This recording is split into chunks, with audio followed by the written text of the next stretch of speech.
देखो, दुनिया का अभी जो सबसे पावरफुल देश है ना, उसका जो लीडर है, उसका दिमाग खराब हो चुका है। मतलब कुछ दिन पहले उसने वेनेजुएला पर अटैक किया और उसका रीज़न ये दिया था कि वहाँ पर जो ड्रग कार्टेल्स है, ड्रग माफिया है, उसको हटाना है और वहाँ पर फिर से डेमोक्रेसी लाना है। लेकिन सबको पता था कि मेन रीज़न क्या है, मेन रीज़न था वेनेजुएलन ऑयल।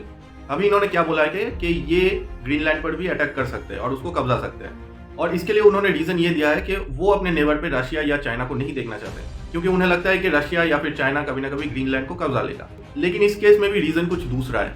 रीज़न ये है कि डेनमार्क का जो बर्फ है ना, वो बहुत सालों से धीरे धीरे मेल्ट हो रहा है और इस मेल्ट होने के चक्कर में दो चीज़ें हो रहा है। एक तो देखो, आर्कटिक ओशियन में बहुत सारा जो न्यू रूट्स है ना, वो खुल रहे हैं, तो ट्रेड के लिए ईजी होगा।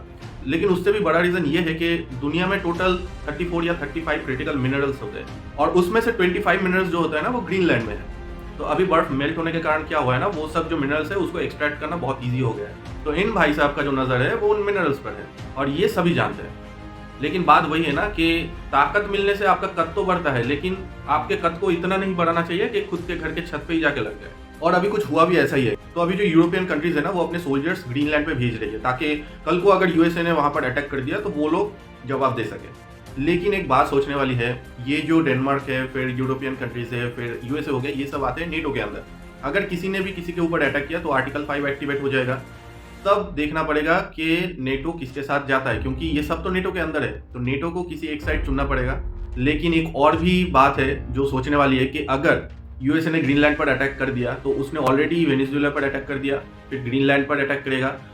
तो इस केस में एक एग्जाम्पल सेट हो जाएगा कि जिसके पास भी पावर है ना, वो किसी के ऊपर भी अटैक कर सकता है। और उस केस में क्या दुनिया में कोई ऐसा है जो चाइना को रोक सकता है ताइवान पर अटैक करने से?